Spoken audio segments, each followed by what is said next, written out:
All right. Good afternoon to those of you on the East Coast. Good morning to those of you on the West Coast. I'm your host, Brandon Troy, host and co creator of Movers and Shakers Unlimited, and I am joined by. Jerome Bourgeois, co-creator, co-founder of Movers Shakers Unlimited. How's everything, man? Oh, yeah, there we can see you. Yeah, I was like, it's where'd you going go? good, man. It's going good. Yeah, Uh, enjoying this August. Now we're all the way in the end of summer. Got one more Right, I month. know it's hard to believe, man. We're already at the end of the summer season, and it feels like it's just starting. With all the things that are popping up and rearing its head in terms of like events to cover, which we will get into. Don't you worry. But with that being said, as always, thank you guys so much for joining us here on a Saturday for this episode of This Week in Review, the show that we have every Saturday, which covers the news bits that make the rounds over the course of the prior week. And before we hop into each of the stories, I want to just throw some reminders. Of course, if you are catching this show outside of its normal live run, you can be a part of the conversation by putting in that hashtag that you saw. So TWNRNNSU. So that's This Week in Review, Movers and Shakers Unlimited. And also, we also have a Patreon as well. So, if you want to be a Patreon supporter and assist with a lot of the tools that we use in order to bring this show and make it available to you, we do have some cool perks that are available to those of you that want to be a Patreon supporter. So make sure that you check it out. All right. So with that out of the way, I want to start our first story by talking about a trailer, a highly anticipated trailer that made the rounds over this week, and that's for Netflix's Stranger Things. Over this week, we got a look at the show, which provided some, I guess you can say, some answers, but still more questions of what's happening in this upcoming season. I'll put it up here. I feel like it's not really necessary since it's been a while at this point, but I'll put it up here anyway. We had, some Spoilers brief again. spoilers. I mean, we did have a character that we thought to have, died in the last season, that being Hopper, believing that he had passed away. However, over the course of a couple of promotional videos, trailers, what have you, that we've gotten, over this time that all of us have been quarantined and socially distancing. We've still gotten a couple of trailers in that time for Stranger Things, which have alluded to the fact that Hopper is still alive, that he's in Russia, it looks like, from the looks of it, and was working on, I guess you could say, a railroad of sorts. So, of course, we have that question. We also have the added question of, what's going to happen with 11, because if we remember, she it appeared to have lost her powers by the end of the prior season. So, yeah, I mean, they tease a couple of things, even with the return of some characters. So, in looking at this brief first look that we got this week, Jerome, what are your thoughts or what is your anticipation for this upcoming season? Which, by the way, which they reveal in this first look, will be coming to us not this 2022. year, Yeah. but next year. Yeah. What was I gonna say? And also, yeah, thanks for joining us on our 25th episode. So, Quarter so century, yeah, it's quarter century already at 25. already. Um, So yeah, my biggest thing. I was talking to my sister about this because she was wondering. She was like, "Yeah, when is Stranger Things coming back?" She's like, they better hurry up and come back before these kids get too old, or they're gonna have to change the I don't know, the storyline's gonna have to fit their ages." But yeah, I mean, I'm excited to see this next season. Um, yeah, I'm sure they're gonna have some more 80s references and homages. I mean, Robert Englund's gonna be in this, so I don't know if he's gonna do like a Freddy Right, Krueger type of. right. I don't know. I mean, I It's feel some like sort it of would Freddy be a waste to Krueger have him in homage. this season and not, utilize, that Yeah, yeah, prior no. history. So I mean, he's gonna be in it, and there's some other characters. I mean, I just love how they do that every season. How like obviously, it's like this whole show is like Steven Spielberg meets Stephen King. Like that was their pitch, or like how people explained it. But yeah, I mean, for the show to have elements of, from Carrie to Ghostbusters to Goonies to, I guess you could say, what is it? Maybe The Shining. I don't know. And then the last season they had elements of like Terminator and just was it Never Ending Story with the song.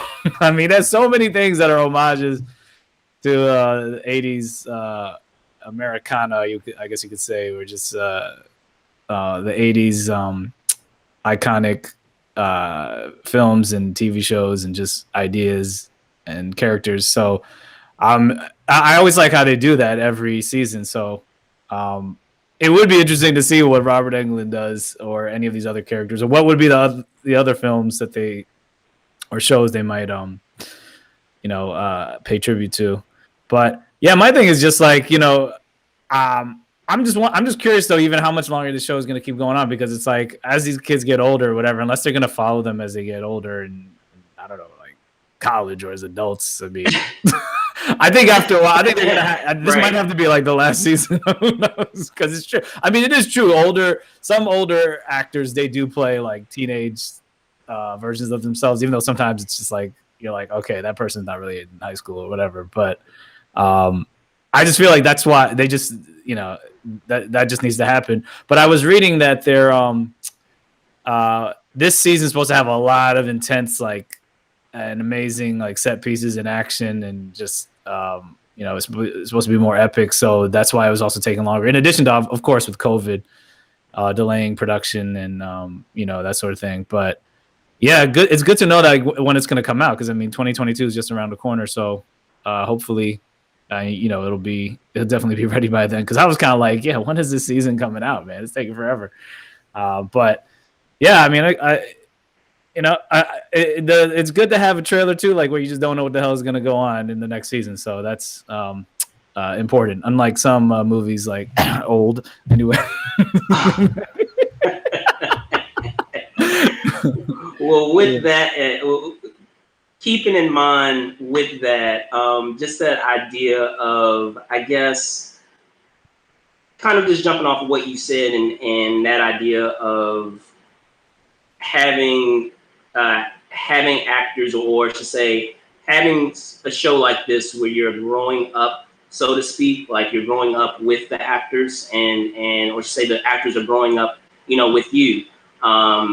Right before your eyes. So like in cases like that, it's always tricky, which is why, you always have that comparison between, some of the reasons why animation is better than live action is because, you can tell stories forever, like, and they've never aged. Like, you can continue to tell stories for as long as you like, and you don't have that luxury when it's live action. However, with that being said, you bring up an interesting point. You kind of said it as a way of having it as a limitation, but and having that circumstance or dealing with that, I feel that it's an opportunity actually, in that having a story that touches on them as and being in college. There's something that you can that I feel you have some good stories that you can do there if you decide to focus one season on their college experience. Because I mean, there things that of being away from home and having to, in all essence, not to say that they haven't been doing it thus far with a lot of what's happened in prior seasons, but that idea of getting into adulthood and really solidifying who you are as a person. A lot of that stuff happens during those. They always talk about the formative years of high school, those years in college where, you don't have the luxury of falling back on parents. Like, you're out there in essence, it's a test run, if you will, of being out there on your own, especially if you're away from home, like not going to school in state, and how you develop those values, for yourself that you carry on further. So I feel like if they did that, tried to focus that with the college experience, I think that there would be, a good opportunity there to do that. So with that in mind too, I know that they were talking about doing 5 seasons, if I remember correctly. So we'll see, what comes of that, of having them do five seasons, because they may just be able to cross the finish line based on, how old their actors are. And then another caveat that to keep in mind too is that so many of these actors, it may not have been the case when the show first aired, but now, like, a lot of those actors, they're busy. Like, they're doing other things. Yeah. I mean, you have an actor, who's a part of this ensemble, who's doing a Ghostbusters film. You have an actor who's doing Godzilla. Yeah. I mean, and all sorts of movies. You have so many actors. And that other dude was in the Idris Elba film. I forgot. You have Hopper himself. He's in the MCU now. Like, sky's the limit. He may pop up somewhere else. So, like, you have all of these actors that are doing other stuff. And, the longer that you wait, the less available they're going to be able to do additional seasons. And, to arguably, it wouldn't be the same if you try to, pick one of those characters to not be a part of the season. It wouldn't be, in my opinion, it wouldn't be Stranger Things. You need to have that entire ensemble to make it work, and to make it feel, like a continuation of the story. So, like I said, hopefully they're able to finish, cross the finish line, because I know that was what the ideal was, is to at least get it to a season 5. I think they may just barely hit that goal. If fingers crossed, they're able to continue, with their production going forward, and then no additional delays. But do you have any other final thoughts before we move on? No, I'm just excited to see where they take it and like what homages they have, because I think that's what makes the show intriguing, interesting to watch. And I always wonder like how much more they can push it and take it to those levels and infuse the show with these different elements. So, yeah, just looking forward to that. Still with us, Brandon? Yeah. Go ahead, man. Oh, I wasn't sure if you got cut off. Okay, yeah, I'm just looking forward to see what other elements they add. Like I said, if they're gonna add some of these other horror elements to it from movies from back in the day, like I said, if they have Robert Englund, and I don't know if they're gonna add like I don't know, maybe they'll have like a Jason reference, or who knows? I mean, it stuff like that's fun. Like I think it's kind of fun. Maybe they'll have some Lethal Weapon or Predator reference. I mean, who knows? Like that's cool. Or RoboCop. Maybe they'll have someone pretending like they had Terminator. They had a wannabe Terminator guy in there, a Russian Terminator. So maybe they'll have like I don't know, some sort of like play on those other characters. I think it's just funny when they do that. So it's good. Definitely. And to kind of stay on that theme of trailers that made the rounds, the next story that we have covers Cobra Kai. Over this week, we got a look at season 4 of Cobra Kai. So let me pull it up, and it was revealed to us that it will debut in December. So Jerome, I'll punt it over to you. What are your thoughts, with this show? Shoot, I just realized I didn't watch the. But I love the show though. Like it's funny. Like this is one of the few shows that I heard about. I remember when it was on YouTube. I think it was YouTube Red originally, and then eventually got onto Netflix, and that's when I started watching it. I was like, this show is really good, man. Like it's a really good spinoff of the Karate Kid series, because they go in depth with the characters, and you get to revisit all these characters now that they're older, and they did a really good job, like with mixing the older characters and putting them into our current year and contemporary times, and just still having those elements of the 80s or early 90s in the film. I mean, in the show. But yeah, I mean, it's been interesting watching this new generation of Karate Kid students at the Cobra Kai school, and then you have the Miyagi Dojo, or whatever it's called. And it's fun too. It's funny, has some good lessons. They have some good, interesting characters, and like I said, it's also has good commentary on just when should you fight or not? What should martial arts be used for defense, or as opposed to like bullying, and like how they keep flipping stuff. That's what I always like. So how even though one of the Cobra Kai leader was more of a bully before, he was, how he was helping out some of the nerdier kids, or the ones who weren't as strong, and teaching them. And then it's just interesting seeing some of the characters throughout the seasons who you think, oh, okay, this guy is standing up for maybe the nerdier kid or whatever, and then he's switching sides, or then same thing with the female character, or maybe the nerdier kid becomes a bully. Like, I like all those elements, and are the ones who are, how they keep switching it up. So, I mean, where they're at now with this next season is going to be interesting because of the the tournament, and how the relationship with the Cobra Kai guy's his son, and how their relationship has changed now. So yeah, I'm excited to see it and see where it goes. I'm a big fan of the show, and it's pretty funny and entertaining. So, well, I'll say this is that just that idea of it's always cool, and it can go either way, mind you. I'll say that it can go either way. Whenever you have an IP that is iconic like that, and you try to revisit it, there's always that danger of thinking that you won't be able to continue the story in a fresh way, and you won't be able to recapture, a lot of, the elements of that IP that people really like.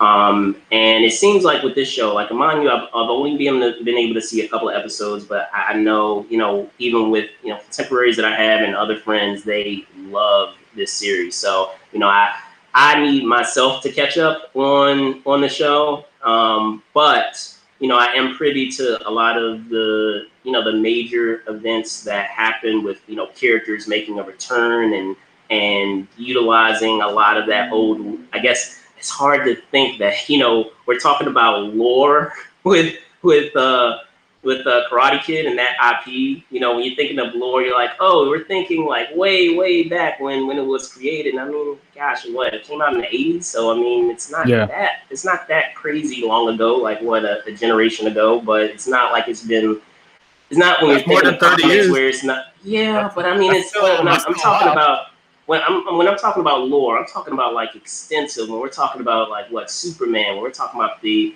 the top of the of the century, and nearly 80 plus years, like it extends far beyond like what we're thinking, and it's just a testament to how old we are, man. Like, it's sometimes hard to comprehend. It's like, oh man, that is 20 years ago. Oh man, that was 25 years ago. When it seems like it was just, I know, but I'm just saying as an example, thinking of how long ago something is, and it seems like just yesterday because it's so fresh in your mind when you enjoy whatever that property was. So, case in point with this show, just that idea of not only providing a wink and honoring, those the fans who first saw, the entries in this franchise, and being able to see what characters return, and seeing, where are they now here in modern day, and then at the same time, being able to provide a window for new fans, and for new fans to be able to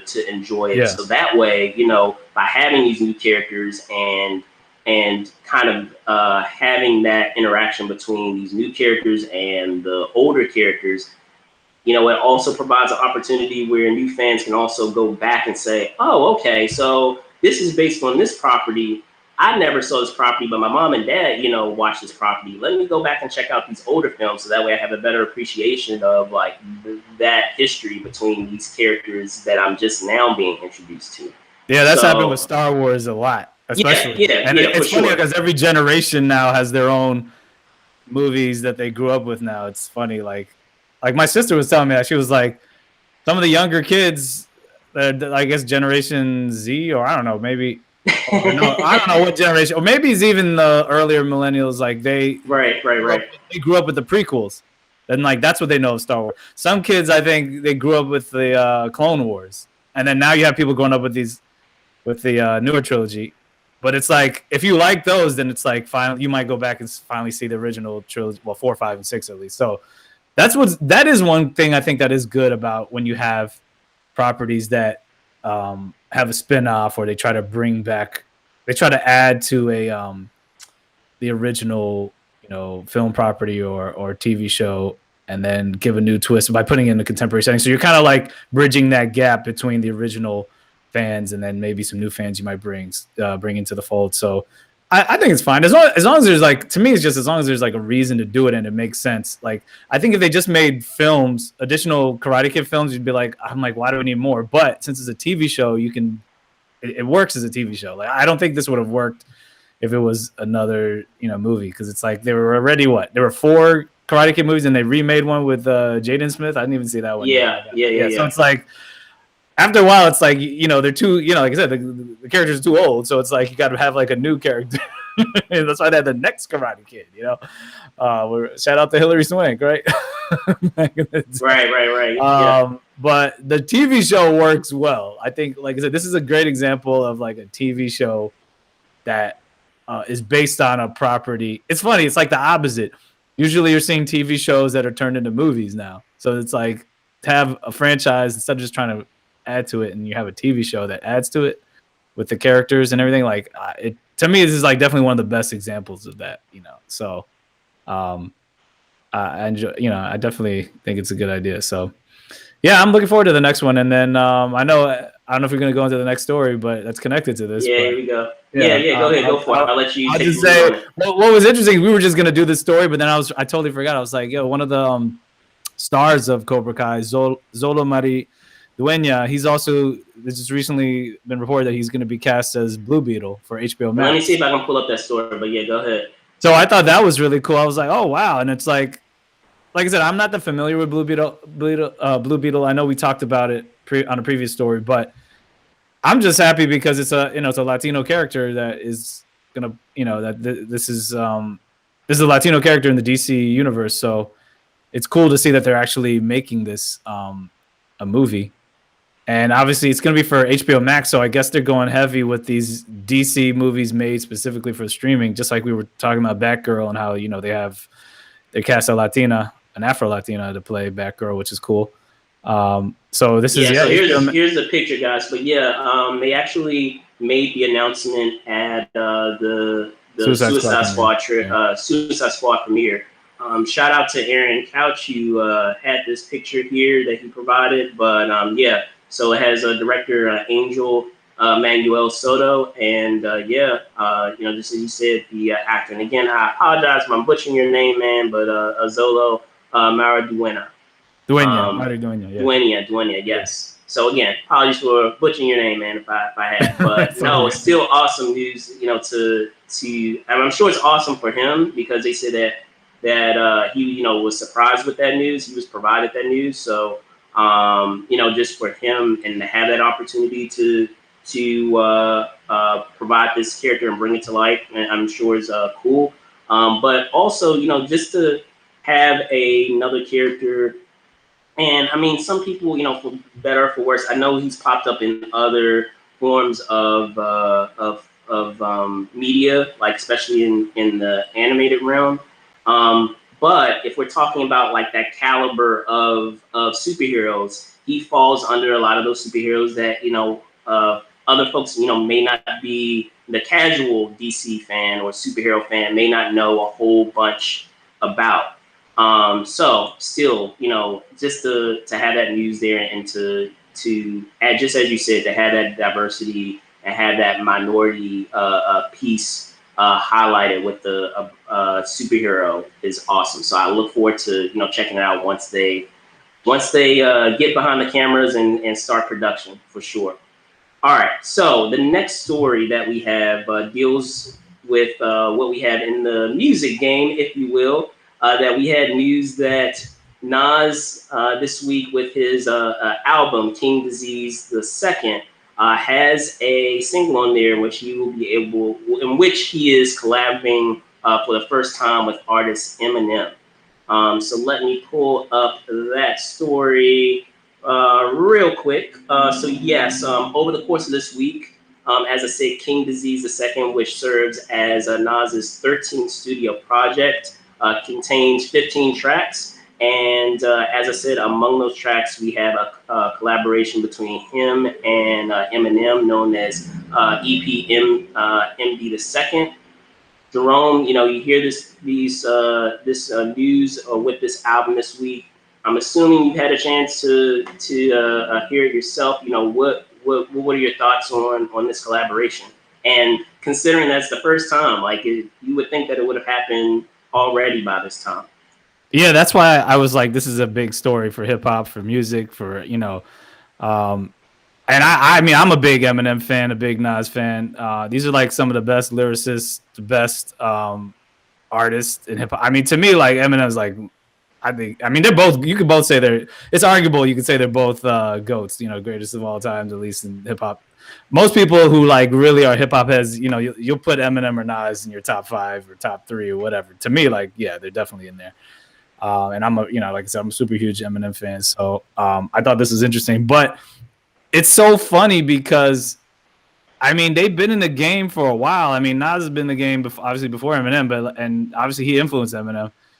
And Eminem, he's moved up and has become a legend in his own right. And he's collaborated with so many other artists, and he collaborated with Jay-Z back in for the Blueprint, and he produced a track for Jay-Z. But he only produced a song for Nas on Godson, The Cross, and that was in 2002. I was looking it up again. I was like, wow.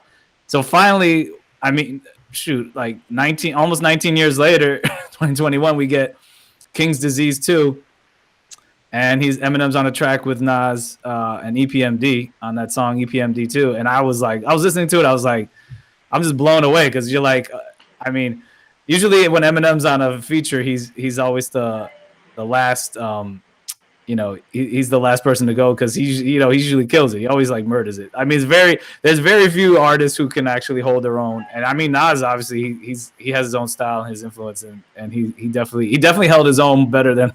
I mean, in my opinion, better than Jay-Z did on Renegade. Even though Renegade's classic, and Jay-Z, of course, he's also a GOAT, you could say.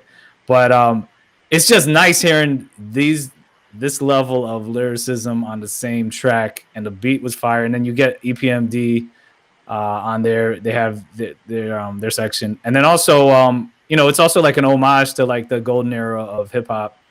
M he's paying homage to a lot of artists on his verse, and he wows out. But like you just listen to the track, it's like it makes you want to go back and listen to it again. You're just like with the double entendres, the triple entendres. I mean, just the wordplay is ridiculous. The concept is really good. The beat is fire. I mean, it's also, I think it's great for any of these new hip hop heads or anyone who's like these younger kids trying to get into rap, whatever. If you listen to this track, you're like, wow, to see like these amazing artists collaborate and like really show what you can do with rap. I think it's educational for anybody who's a fan of hip hop or just lyricism in general. And I think it's amazing because it's like I'm glad they finally did it. So I hope they collaborate on more tracks too.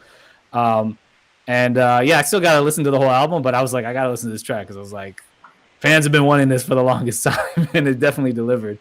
But Nas also has songs with like with was it like Lauryn Hill on here, and was it YG and Charlie Will. I mean, so he has other songs on there, but this is just great. And what's also hilarious too, I mean, like how this comes after King's Disease, which was Nas's 14th Grammy nomination, and he finally won a Grammy. Isn't that crazy how like Nas finally won for his last his previous album?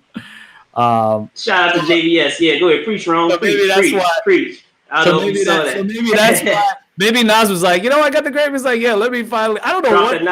It just makes me wonder. It makes me wonder sometimes. It's like I know Nas and Eminem are like they praised each other back in the day, and they've been big. I know they're big fans of each other. Of course, like they both have shown love. But it's like it makes you wonder. You're like, is it management or is the label? I mean, it's like what is? Or maybe they just didn't find the right track or something. But I'm like, come on, man. Like Eminem, he's done 2 songs with Fat Joe. He did a song with Mace. He done a song with Jay-Z. He did a song with Nicki Minaj. I mean, he's done songs with Drake, Lil Wayne. He did 3 songs with Lil Wayne. I'm like, how could you not do a song with Nas? But when we get it, we finally got it. Like they delivered. I mean, this is a classic song. I mean, there's like anyone who wants to anyone who's a true hip hop fan, like with the craft and the style of lyricism and like what a great MC can do and what this art form is, you just listen to that track and you're just like. That's the epitome of like true lyricism. It's like, and it also shows the skills. Like not everybody gets on some of these tracks. Like some people are afraid to get on a track with Eminem. Well, a good amount because they know they got to up their game. And the same with Nas too. Some people won't get on a track because they're like, they know that he's gonna bring it.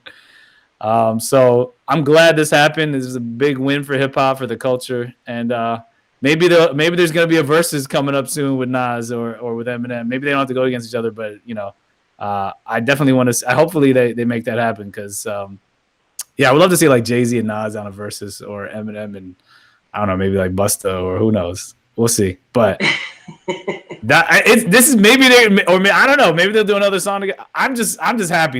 I'm just a fan, and I'm just glad this finally happened. And it's like it's just incredible. It's big for hip hop. Like you don't understand. Like people have been wanting to hear this for a while. So hopefully they'll do some more songs or another collaboration. But it's just been odd that it took such a long time. No, I hear you. Like it caught me off guard where I was like, really? They haven't ever done a collaboration together? Like they've both been, just as you said, they've been around, for a good little while. So it's very odd that, that had that team, that synergy between both artists hasn't happened, on a track. Considering like all the opportunities, that you have, because a lot of times too, what you'll see is sometimes you'll see it in other mediums too, where maybe, because I love, not only film scores, but even, we have some great film soundtracks out there. A lot of times you can see an opportunity for collaborations that you've never seen before happen, even with some soundtracks. As like, oh, this is the first time that, that they have done, a track together, and you kind of have like interesting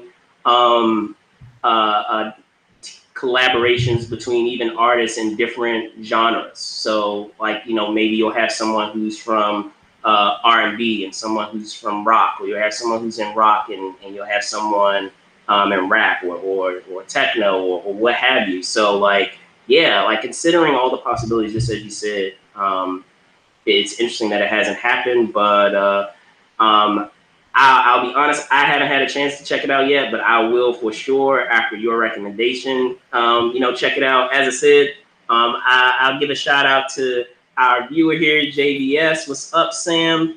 I don't know if you saw his comment earlier. Sam. Yeah, he knows what's up. He's like, preach. He's like, preach, Jerome, preach. But it's true though. I mean, if you're a fan, we've been honestly. What I want to see Jay-Z get another song with Eminem. Maybe Jay-Z, and Nas on the track, and then maybe Jay-Z could like make up for like being a little lackluster on Renegade. I mean, I'm just being honest.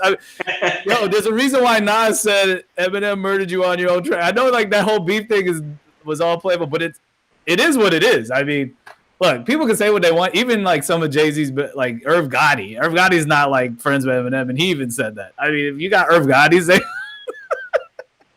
so I would just this is my thing. It's like, if you get on a song with Eminem, you know that he's gonna bring his A+ game. So he's brought the best out of other artists to bring their A game. So that's all I'm saying. And it's just good for the culture to see like if you get. That's why I would love to see like another song. Maybe have Eminem, Jay-Z, Nas. I don't know. Maybe get like at least those three. I think. And then, maybe Andre. I would love to see Eminem collaborate with Andre 3000. Like, there's some really great MCs that for some reason we haven't seen the collaboration. I almost equate it to actors. It's like, why hasn't Denzel ever worked with Al Pacino or Robert De Niro? Like, they need to do it before they get too old. I mean, they're already old, and it's like, we've seen Al Pacino, Robert De Niro collaborate 3 times.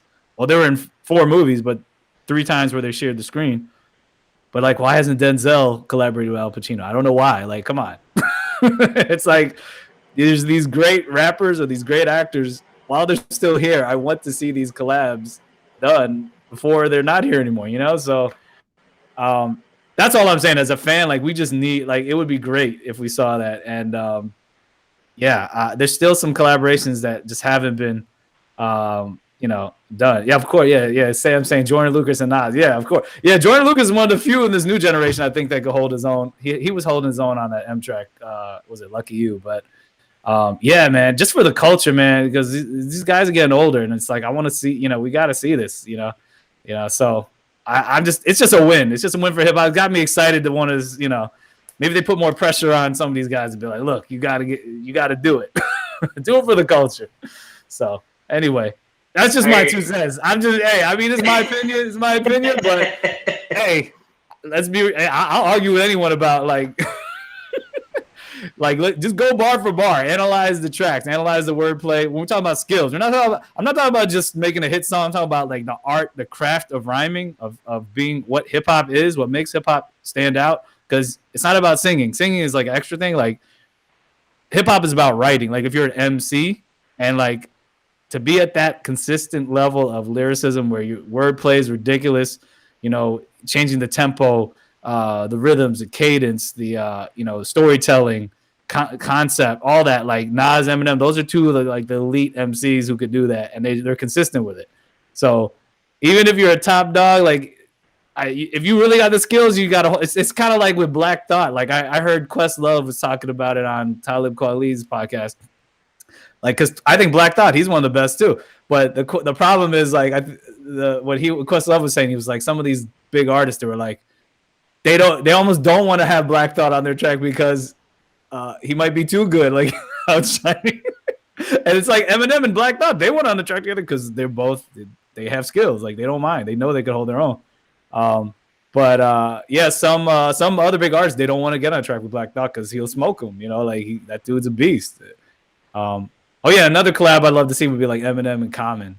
Also, that would be dope too, because Common's a beast too. So, man, this is just things I'm putting out there. Andre 3000, Common. Do another Jay-Z. Hey, you were talking to me about that Comic-Con stuff, man. We might need to do a music. You may hear it first, man. We might need to do a music one. Have you do a music one on here, man? At least the hip hop stuff. Man. It's just to me. It's like as a fan, it's just I love seeing when two giants, people are big, are your fans of, and they finally collaborate. Like I said, it's the same with actors. Like I don't know what's holding back Denzel. I don't know what Denzel Washington's agent or Al Pacino's agent are thinking, but like they need to be like, yo, you guys need to be in a movie together, or Robert De Niro. It's like, come on, That's all I'm saying. Like we need to make it happen before these guys, they're old. So that's how I'm looking at it. If you're not a big hip hop fan, what's it called? That's the analogy I got to make. Actors, like it's the same sort of thing, or like musicians too. So, or just like singers, you could say the same sort of thing.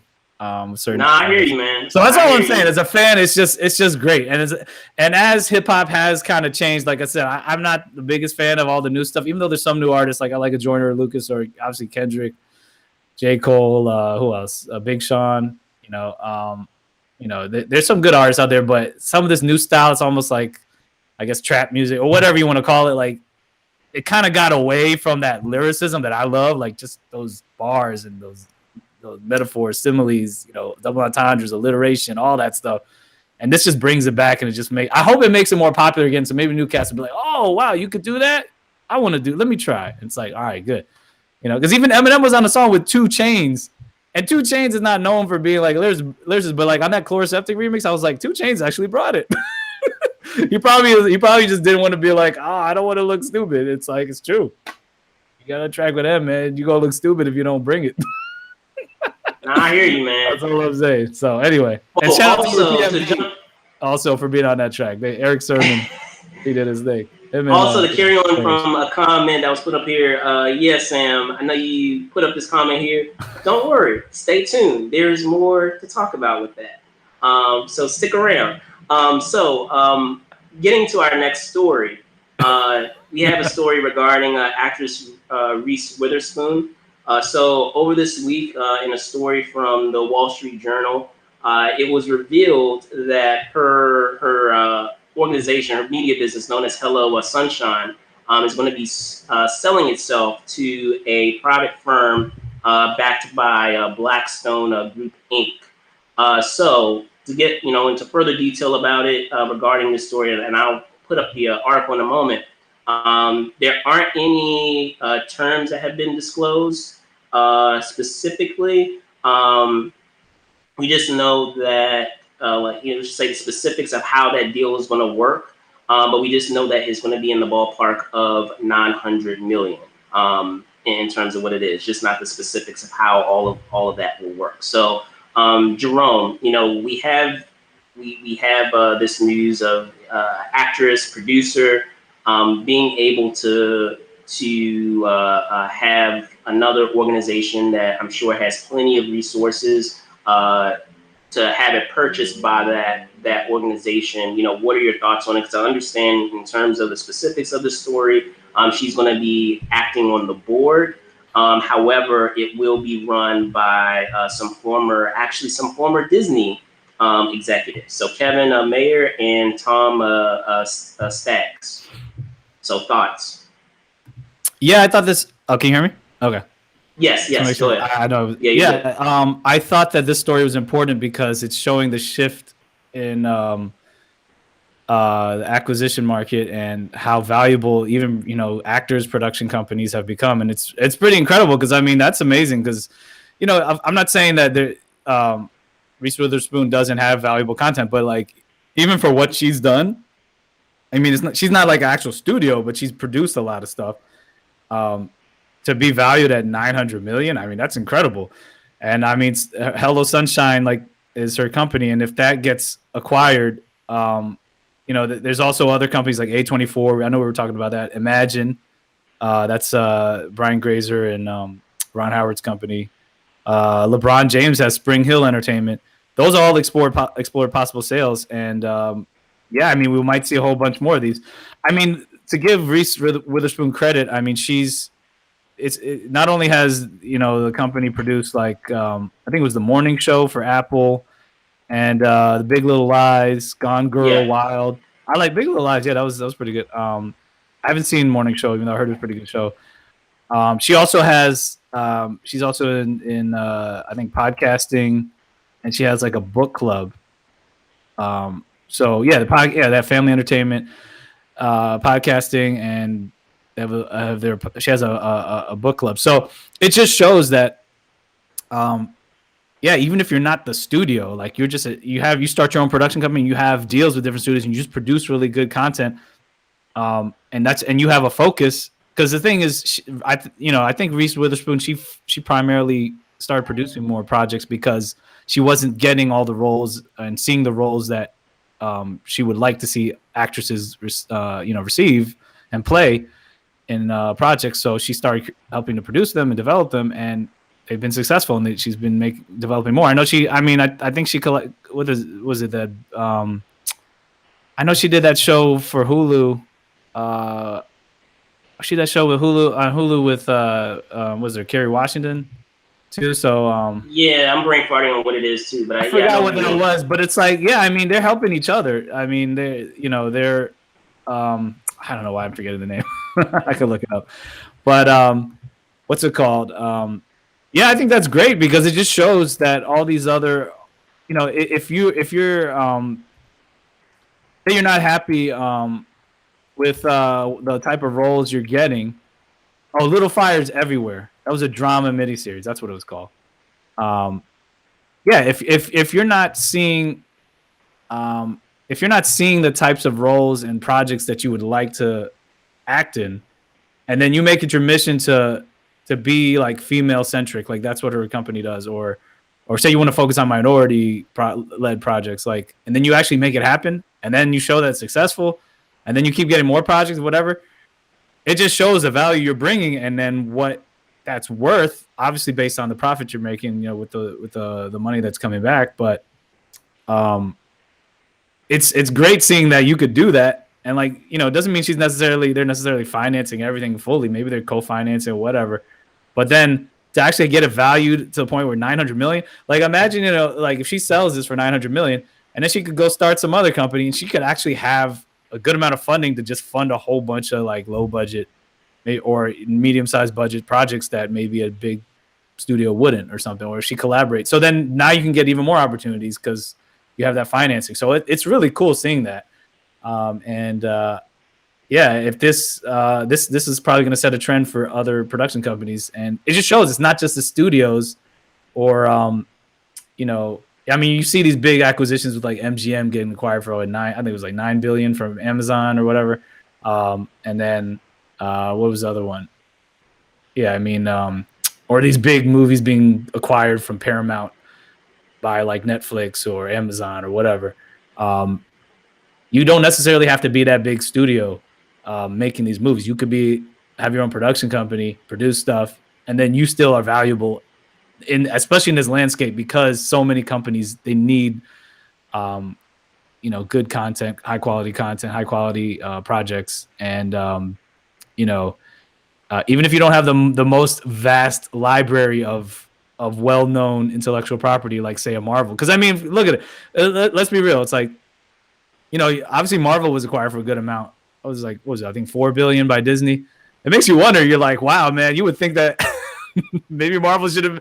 I mean, that makes sense. It makes me wonder. You're just like, no, but it makes you wonder. You're like, I mean, of course, that was still a pretty good deal, but you're like, they probably, I mean, if somehow they had financing, they probably could have been acquired for like 10 billion or more than that. Because it's like Marvel is that valuable. The value, it's the same with they made that back in spades. Exactly, it's the same with Lucasfilm. It's like that was acquired for about $4 billion too, I think, back around that amount. And George Lucas, whatever, he wanted to make his money, do his thing. But look at all the stuff that Disney's doing and look how much money they're making off it. Like, so imagine, 900 million. That's still not the same level, but that's still like there's potential there. So I think it's really cool. It just shows the future and like the opportunities for people who've even just produced content. Maybe they're not, even if they're not the studio. So you might see a little more like independent studios pop up now because of these acquisitions and the new financing they're getting, and that's good for everybody. So. Well, I'll touch on something that you commented on earlier, and just that idea of, a lot of times when you see any type of artists, especially, with actors, when it's for a couple of reasons. One, if they don't get the type of roles that they are yearning for or are pushing for, they'll start a production company to be able to, self-finance on their own and to be able to provide those resources to have those types of roles themselves. But also, a lot of times, even for an even larger reason, to be able to tell stories that they themselves want to tell, even outside of, I guess you can, not, I guess, outside of like the selfish, it's not really a selfish reason, that's too strong a word, but except other than your own individual reason of wanting to kind of branch out and do a lot of roles yourself, versus the roles that maybe, only the roles that you're given in instances like that. So in doing such a story, what you say, in having a production company like this, I want to highlight a quote that Witherspoon was quoted as saying, and I'll pull it up here, see if it'll come up. I'll come back to it afterwards, but in essence, what she talks about is just that idea. She said, today marks a tremendous, quoting, what she said, today marks a tremendous moment for Hello Sunshine. I started this company to change the way all women are seen in the media. Over the past few years, we have watched our mission thrive through different mediums, books, TV, film, social platforms. Today, we're taking a step forward by partnering with Blackstone, which will enable us to tell even more, impactful stories about women's lives globally.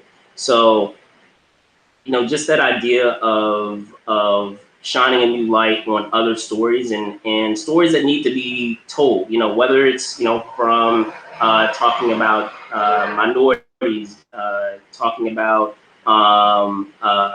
stories about, women, like all of these different facets of stories that perhaps are not receiving, the light of day, and providing a vehicle to be able to tell those stories, in any circumstance like that. And just like she said, in any medium is always a great thing. So, no, it's an awesome story to hear. Do you have any final thoughts before we hop into a story about an upcoming trailer for an original series? No, I mean, that's pretty much it. I mean, I just think it's really exciting to see these actors with their production companies get taken seriously as valuable content, and it'd be interesting to see the other these other companies I was talking about, or even some of these independent studios get acquired, or I mean, that's also a very personal decision. I guess you have to decide, like, if it's your baby, do you want to sell it? But think about it. If you sell it, you make all this money, then you could start something else, and then you have all that financing backing you. So I mean, it really depends on what your goal is. But I always like hearing these stories because I mean, I'm sure eventually Ava DuVernay, she might think about that too with her company Array, and she's doing a lot of things. So yeah, it just shows what do you what can you bring to the table and how do you add value? And it really also shows, what's interesting, I think, is just these studios, when they make a movie or they make a project, they're all different deals. Like I remember there's a director I know who, he, I think like he pretty much he had the financing, he was acquired or what was it? No, it was, yeah, like like some films, you might see the studio logo and then you see a whole bunch of production companies. That's because some of these movies might have been financed by a lot of different companies, and then maybe they got like a big studio to distribute it. So then they just get a cut, or maybe they co-finance. So that's the thing. It's like every deal is different. It's like when Marvel was financing its own movies, and then they had to deal with Paramount, and Paramount just distributed it and got like they got a percentage. I think they got like 20% or something. And then you see now with when Marvel's acquired by Disney, so it's like, they're doing everything, financing and distributing, but it's just a different deal depending on the movie, on the founder. So, yeah, not everybody knows all the behind the scenes of how the the revenue split up and everything like that, but it's just cool to see, like, everything is not clear cut. Yeah. You got so many different types of deals going on. It's which just is now bleeding out. Which is now bleeding out what we're seeing. Yeah, and it's just fascinating to see how some of these. To me, it's just fascinating to see how they get the financing. How you see some of the financing for some of these projects, and then what kind of leverage I guess you have, because you have more leverage if it's your company, or say you got most of the financing, and then you get the studio to add just a little bit or just distribution, then you're going to get a bigger cut. So as opposed to if they just develop it, they put all the money up, then you're not going to get as much, it's a different deal. So we're going to see that some more. And yeah, I always think that's interesting. But anyway, next story. All right, so hopping into the next story. Obviously, as you know, we get super passionate about a lot of these stories because it's so fascinating to know about, all the things that happen behind the scenes that, very few are privy to. So, but yeah, as I said, the next story deals with a trailer to a highly anticipated second half of a season. I'm so excited in talking about the story, and that is Showtime's Billions, aka the Wall Street Game of Thrones, I always like to call it. But yeah, so it's awesome. Obviously this show received had to take a break because of the pandemic, and we finally got a trailer to the second half of season 5.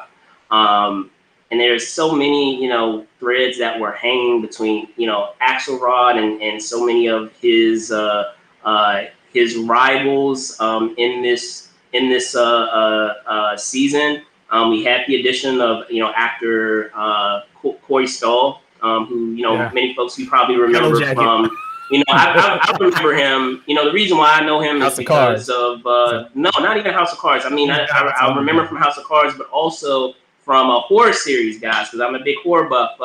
The Strain that used to come on FX. He was in that. On that. Yeah. He was the lead on that. So, but yeah, no, even outside of that show, he's played villains, he's played good guys, and he kind of toes the line in this show, but he really, gives Axe a run for his money. Jerome, this trailer, to see everyone back and to see, everyone is up to their old scheming, and it's not things seem to be really picking up, and we're going to get it soon. I know we were talking about Stranger Things coming, in 2022? This is coming on, what is it, September? It's coming at the top of next month. I'll pull up the exact date, but first, your thoughts. Go ahead. Yeah, it's great. I mean, this is the problem that happens, though. I feel like if you haven't, there's such a big gap between seasons. But no, I'm excited to see it again. It just makes me like trying to, go back and think of like what was the last stuff where did we end? But on the last season. But no, I love Billions. It's a great show. I mean, I think my favorite episode of all time in that show was the one where Paul Giamatti was just making deals with people, and he's like, "I'm trying to get this," and they're like, "Oh, you want to?" He was trying to get a gun permit for that guy, and he had to make all these deals with people. And I was like, that is like the epitome of like what happens in like when it comes to government, high level government officials and business. And I mean, yeah, it may not be exact, there's deals that are being made, and it's good seeing that. Because I mean, I've talked to some of my lawyer friends and some of my political friends, and yeah, there's definitely always deals being made. So of course, like it's a TV show, but that's what I love about it. And the actors are amazing. Of course, you got Paul Giamatti. Was it Damian Lewis? You got obviously Corey Stahl. The Tyler, was it was it Tyler character? I forget. I know I'm brain farting on it. But anyway, because I mean, it's the show that had the first non-binary character, and they is a great role. I think that's the correct pronoun I'm using. So I want to make sure. I'm not trying to butcher anything, but the show is great. Can't wait to see it come back. I'm excited to see I mean, the thing is, to me that it's the writing that's great, because what happens is, when you have great writing, it's not just black and white. Like that's what's great about the show. Like both of these characters, Paul Giamatti, they function in a lot of gray. They all have, it's not just good and bad, but it's like they're both are very ambitious characters trying to accomplish different goals. But the question is, what will they do to achieve these goals? To reach those goals. And then it's like they had to team up, and at the same time, and you root for them, but you're like, man, but this is crazy. This guy is like, he's supposed to be the DA, but like, what is he doing to try to take this guy down? At the same time, the guy is like, he's helping people, but he's also, he's like doing whatever he can, to make money and make billions. I mean, quote unquote. But they are, it's kind of like a Heat. To me, it's like the Heat dichotomy. It's like, to a certain extent, Pacino and De Niro, it's like they're kind of similar people, but just on opposite sides of the law. So it's similar, it's not exactly, but it's in that vein. It's all, you add another character to the mix, people start reacting differently based on different situations, and seeing that develop.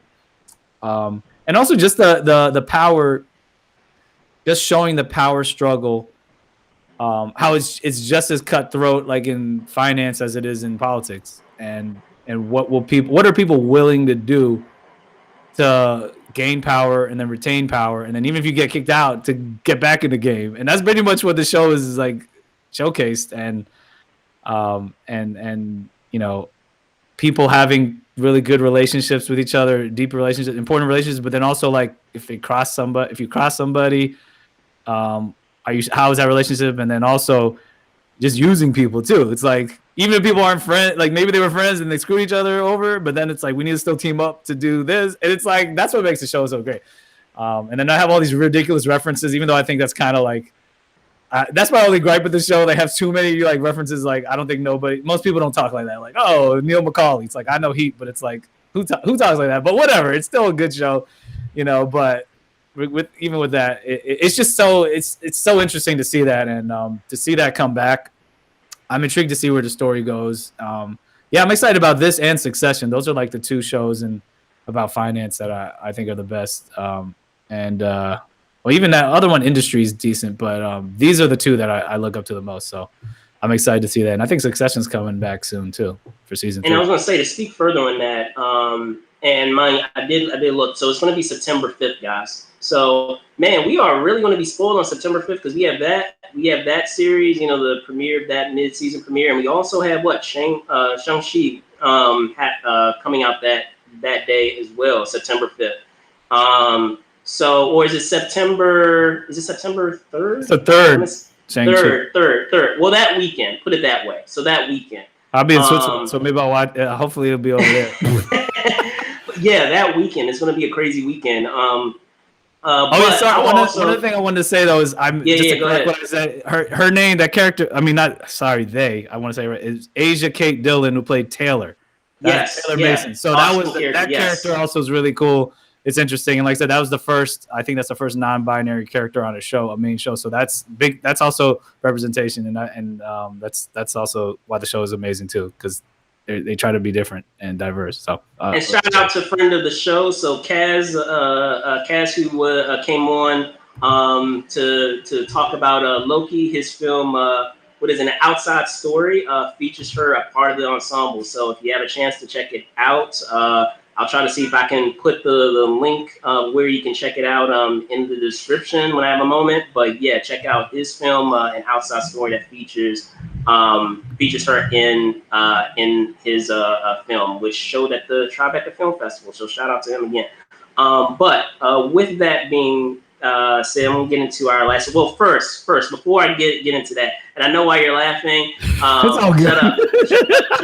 Shut up. Anyway, it's all good, man. We have fun. It's all good. It's all good. Messing with each other. But I guess my final thoughts on it is, man, are we really being?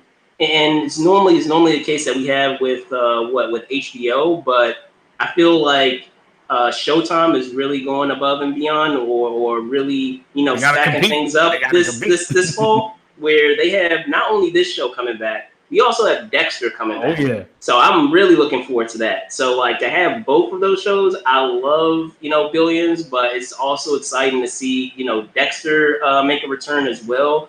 To make up for how it ended, so hopefully it can improve upon that. I love the show. I was just, kind of bummed on how it ended. That's all I'll say. Man, come on, man. But I know I'm not the only one. Whatever. Anyway, all right. I know I'm not the only one. That's the past. But still, it's cool. It's in the past. I'm letting it go. But it's good to have it make a return and to see it come back. So yeah, for sure. All right. So last story. You probably saw it in the headline. Is that this week? We got our first look at a Star Wars themed hotel.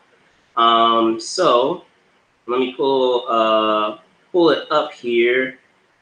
Apparently there is a hotel, as I said, Star Wars themed hotel that for 2 nights for a family of 4 will cost roughly $6,000. So what is the name of this park that I'm mentioning? So it is called Galactic Star Cruiser. It's a 2-night hotel experience that will provide. And let me specify that. I said it would be $6,000 for a family of 4. If it's just yourself and a guest, it's just over $4,800 if you have the bread to drop that like that.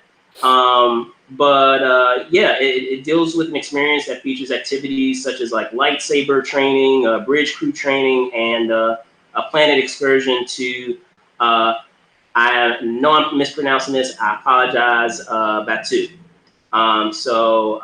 Galaxy Edge Park. So Jerome, you hear the breakdown of what it costs to go to this Star Wars hotel, and what are your thoughts? Yeah, I mean, I'm a big Star Wars fan, and I mean, my sister's even a bigger Star Wars fan, so this is something I got to tell her about. She might have already known about it, so shout out Joelle. Maybe we'll go on there one day. Go to this one day. Yeah, I think it's pretty cool. I mean, it's like we were discussing off camera. It's an immersive experience. So I get the idea, and I'm sure they're going to get a lot of hardcore Star Wars fans doing this. My only thing is like, I think for that price point, I mean, that is pretty expensive. I think it should probably be like 4 days at least, because I mean, technically they're pretty much saying it's $2,400 per person for 2 days. So, you're paying what, about $1,200 a day? Yeah. I mean, but it's including everything. What is it? Your food, I guess is what, food and lodging, and then you get the whole experience. I mean, I understand why they're charging a larger amount, because it's like it's like an experience. It's not just you're going to eat or you're just staying in somebody. It's like you're paying for the experience. I still just think like, even at that, I still think it should probably be at least 4 days though, just to like really get, if you're, because the thing is to get your money's worth, because I mean, it's true. Like, if you want to go to a nice resort or whatever, you still could spend around. You probably could spend the same amount of money and probably be there for a week.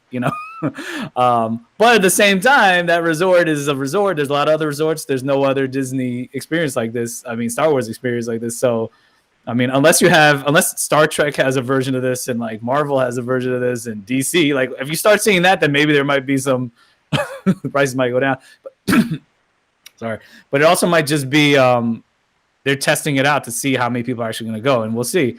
Maybe the prices might go down. They might have another cheaper version, or maybe they'll extend it based on how many people are actually going. But with the fact that there's a large portion of hardcore Star Wars fans, I mean, I have a feeling that they're probably going to get a good amount. But yeah, I mean, we'll see what happens. But it's I have it highlighted there, folks, so that way you can get into specifics. Yeah. As I said, I gave a ballpark of how much it is.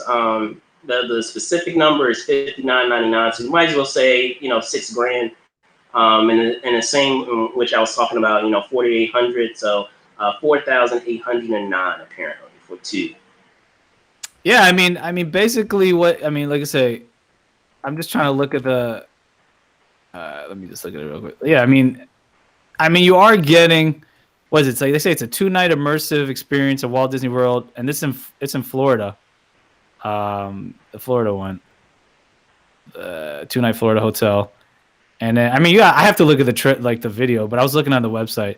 Well, I'm saying, why are you looking at that? But the thing is, but the thing is, like, just looking at what they say it's you get a standard cabin, food and drink except alcohol. Okay, that makes sense. But yeah, well, for that price, I don't know.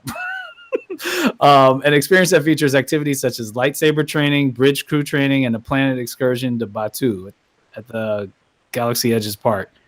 And so you're getting all. So I guess you're paying for all that too, and then the atmosphere. But like I said, I still think probably 4 days would maybe suffice better. But I don't know. I haven't been to it yet. Maybe it's so amazing it's worth it. I don't know. But all I have to say is, and we talk about it here on the show all the time, we talk about cons and different other events, film festivals. I could go to, a really awesome film festival for 2 years in a row for $6,000. I can go to a con. I can go to Comic-Con for less, for about that price, for maybe 2 or 3 years. But they're not gonna have a Star Wars immersive experience. That's the thing. I probably would prefer to I prefer Comic-Con just because I like the variety. Just like, and same with you, we like the variety of stuff that's there. But if you're a hardcore Star Wars fan, you don't care about all that other stuff. I mean, this might be. But again, to your point, I feel like it should be extra days, because if you're going to spend that much money, you want to get as much out of your experience as possible. And I don't see how you can cover that much ground in a day. You probably will do maybe a couple of activities, and that'll be your day, versus having nearly a week to dedicate a day to a couple of the experiences, so that way you feel like you're getting as much of the experience as you can, and appreciating and taking in as much of it as you can. Because I feel like if you do that much over the course of 2 days, then you're going to glaze over a lot of stuff and not really be able to enjoy it to its fullest extent as you could. My thing is that it's like, if they're not letting other people the chance to just visit that area or whatever, and this is just exclusive, then it's like, okay. But I feel like it's like, how much is I haven't done the research, but it's like, I know Disneyland and I guess Disney World too, they have, or at least Disneyland I know has that Star Wars exhibit, everything, if there's parts of the park that are Star Wars related and you can at least go view them and see some stuff, and then maybe you might, they might have different tiers for the pass of what you can do. Like, I feel like that's more beneficial, where it's like, all right, at least you can go to see some of these, take some of these classes, or go to some of these locations and see how it is. But it seems like they're making this so exclusive. It's like, all right, you only can do this here. You can't go to the park and see some of the stuff. That's what they're thinking is. But I'm like, I just feel like, you should have an element where people can go and see some of these things, and maybe the price point might go up a little bit for your pass to Disney World or whatever. But for the hotel, maybe you can charge more because you're staying there. But it just still seems like a lot though for 2 days. So it's just kind of like, it's just weird. It's interesting how they're doing this, but I don't know. They might change stuff. We don't know. I mean, there's I'd like to see a Marvel version of this too. Maybe they have Avengers. Maybe you get to go to Charles Xavier's mansion. I don't know, something like School of like that would Gifted be cool. Youngsters, yeah. Yeah, like I don't know, you get to practice. I don't know, you go to, I guess that, or for DC, that'd be cool. You go to like you can live in the live like Bruce Batcave. Wayne. Live like Bruce Wayne, the Batcave and all that stuff. Or I don't know, man. Like, Nah, I hear you.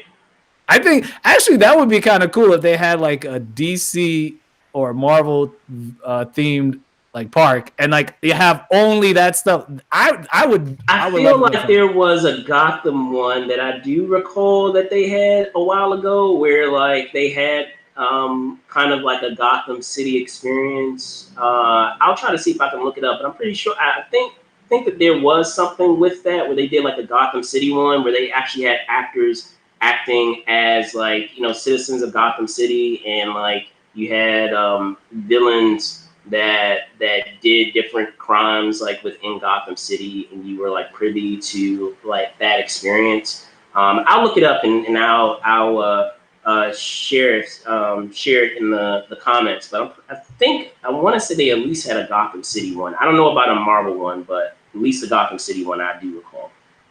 Yeah, I don't think it got as much informational marketing around it though. Yeah, I just wonder how it works because the what's it called? I remember I haven't been to Universal Studios in a while, so maybe I'm dating myself, but I remember how they had the Spider-Man experience and everything, and that's probably because however they licensed him out, and I for that it was okay to be at Universal Studios, but I would think that who knows when that is up or whatever. That's why I'm trying to look it up, but I would think Disney, if Disney gets that. Well, I don't know. Or Sony would have that. Who knows? But Sony has it for movies though, so I don't know. It might be, or maybe if Marvel somehow if they got those rights back, then you would think they could incorporate Spider-Man into like its own, a theme park or something. But that's what's kind of weird with some of those characters. It's like they had those, I guess, licensing deals for their, for theme parks with a different studio, or it worked differently because I always thought that was odd, like how Spider-Man was at Universal Studios. I was like, for the theme park, I was like, oh, I guess that must be a different license that was sold. But okay, well, even if they aren't able to get Spider-Man, if that was still an issue, it would be really cool, I think, if they just had like a whole Marvel. Think about it, they had like a whole Marvel themed like park, and like you had one section with Avengers, maybe one section with X-Men, one side, it was just all that. That's something I would definitely pay for. So, I mean, that's an idea, but I'm sure it seems like they're gonna just probably incorporate more of that stuff into Disney World or whatever. I mean, that gives me an excuse to want to go there because I was never like the biggest fan of Disney World or Disneyland, but now it's like it makes me want to go if they have more, Marvel or Star Wars content there. So, or experiences. For sure. That's interesting. For sure. Well, all right, guys. Well, that is our show. I want to thank you guys so much for tuning in, sharing your comments, your thoughts, what have you. Before we go, first off, I will punt it over to Jerome. Go ahead, sir. Where folks can find you. Yeah, definitely. Well, thanks for joining us. You definitely could find me below right here, JW Bourgeois 21 on Twitter and also on Instagram. For Movers and Shakers, you can follow us on Instagram at Movers Shakers Unlimited, on Twitter and Facebook at Move and Shake UNLTD. And also, if you want to support us on Patreon, you can go to patreon.com/Movers Shakers Unlimited. And yeah, just like, subscribe, follow us. If you like these conversations, you like our show, you like the content we provide, we have a lot of different stuff, we're covering, and lots of different interviews and shows, and a lot of exciting stuff coming up. So definitely check us out. Follow, like, tell your friends, share, and click on that bell on YouTube so you get the get us in your feed and about any updates that we have on shows. So I'll send it back to you, Brandon. All right, cool. So yes, thanks again, Jerome, hopping back on. I'm your host, Brandon Troy. You can find me on Twitter at Brandon Troy ENT. You can also find me on Instagram at Brandon Troy _ENT. And to follow up from the comment that was made earlier. So this weekend we do have things are starting to open back up, obviously, and we're seeing a lot of shows that are starting to commence. And this weekend, even here locally, we have Otakon happening. So announcement that I want to make here is that we will have a live broadcast from Otakon, as well as a retrospective that is happening today with two of our members. So we'll have Josh on in, let's see, a little over an hour, guys. So yeah, not that far from now. You know, talking about how how the show is. His prior years at Otakon, as well as this current year of Otakon. Post. I guess you can't really say post COVID. I know a lot of things are still, it's an ongoing, evolving thing, but still, in lieu of not of a lot of things being shut down and now things opening back up, and what cons look like now. So be on the lookout for that, as we will have a breakdown of Otakon happening in just over an hour.